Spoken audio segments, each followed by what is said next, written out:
You know, if someone 1,000 years from now tried to write the history of humanity, they might sum it up with a single sentence.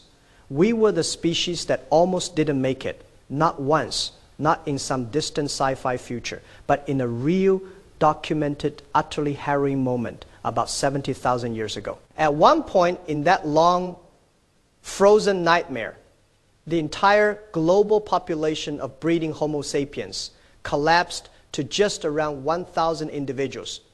Let that sink in. Every single person on Earth today, all 8 billion of us writing poetry, waging wars, scrolling through phones, ordering takeout, we are all descended from those 1,000 survivors who somehow, against every possible odd, refused to die.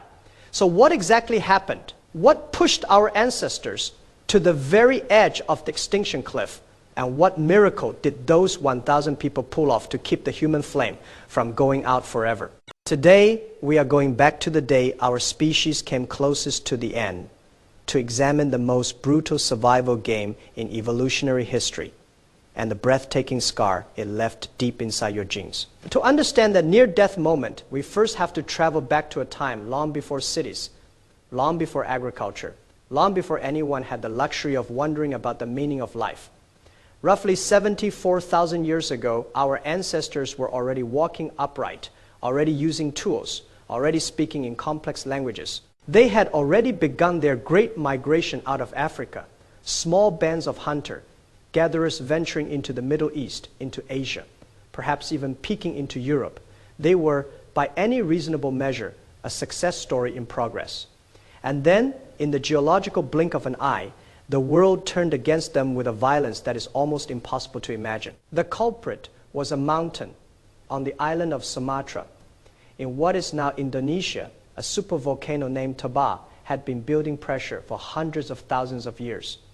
When it finally blew, it didn't just erupt, it tore a hole in the planet. The Toba super-eruption is the largest volcanic event in the last 2.5 million years. It ejected something like 2,800 cubic kilometers of ash and rock into the atmosphere. To give you a sense of scale, that is roughly 3,000 times the material released by the Mount St. Helens eruption in 1980. The explosion itself would have been heard thousands of kilometers away. Pyroclastic flows incinerated everything within a radius of hundreds of kilometers in a matter of minutes. But the real killer was only just getting started. The ash and sulfur dioxide shot straight up into the stratosphere, where they spread across the entire planet like a filthy, poisonous blanket. Sunlight was reflected back into space. Global temperatures plummeted. Photosynthesis, the very engine of life on Earth, began to shut down. The first year after Toba, there was no summer. The second year, there was no summer either.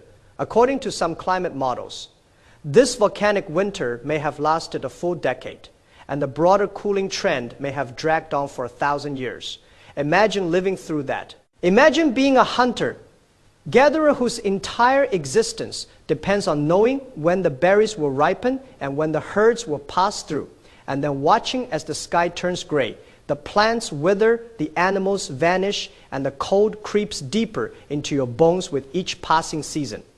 For our ancestors, this was not a single catastrophe. It was a slow, relentless squeeze that turned the entire planet into a death trap. And that brings us to the bottleneck. Geneticists can now read the story of this catastrophe directly in our DNA. You see, the genetic diversity of a species tells you a lot about its demographic history. A large, stable population tends to accumulate a rich library of genetic variations.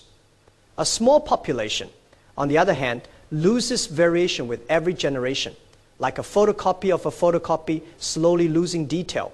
When scientists looked at the human genome, they found something astonishing.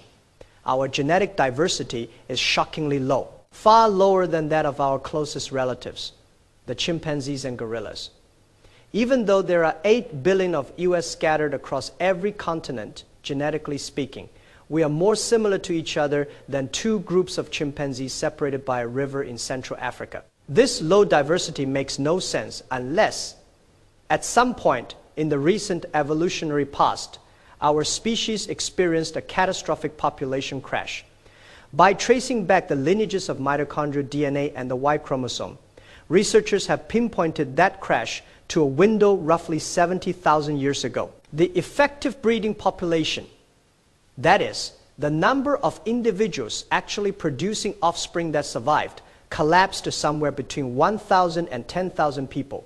Some of the more conservative estimates put the number at around 1,000 human beings on the entire face of the earth.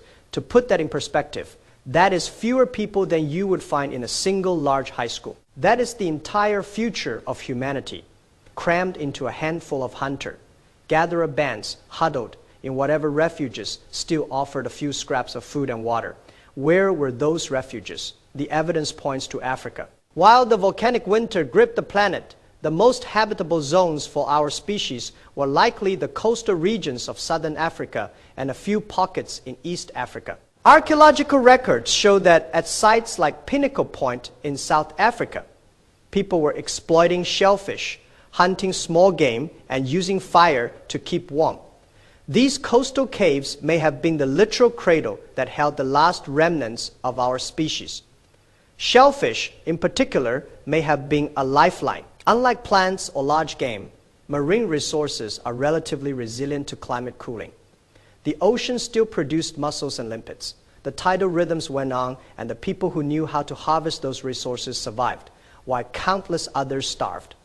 But survival in those refuges was not just a matter of finding food. It demanded something else, something that might have made the final difference between total extinction and a desperate comeback. It demanded a new level of social cooperation. Think about it.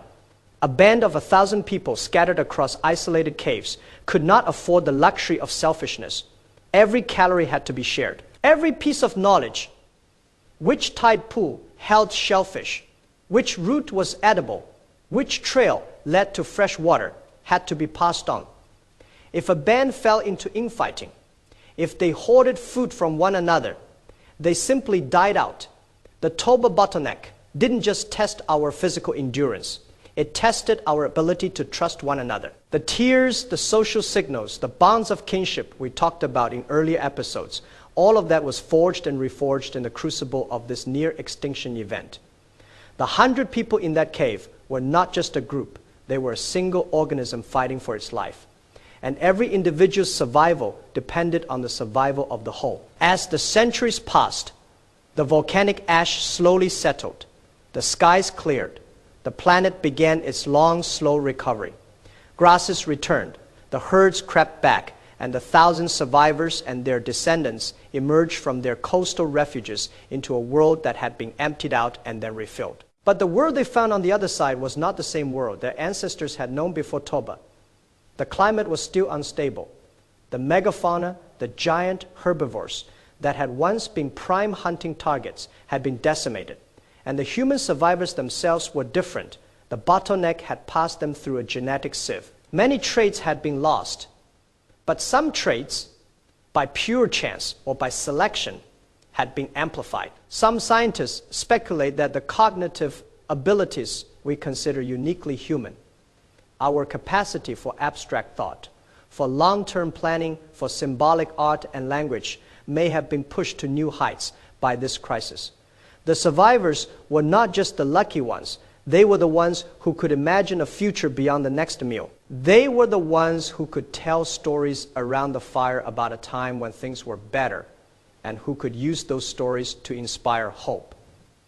The archaeological record after Toba shows a sudden explosion of symbolic behavior: shell beads, engraved ochre, refined tools. The human mind, having nearly been snuffed out, erupted with a desperate, brilliant creativity. It was as though, having stared into the abyss, our ancestors decided to paint the abyss with art and meaning. But there is another, more haunting legacy of the bottleneck, and it lives inside your body right now.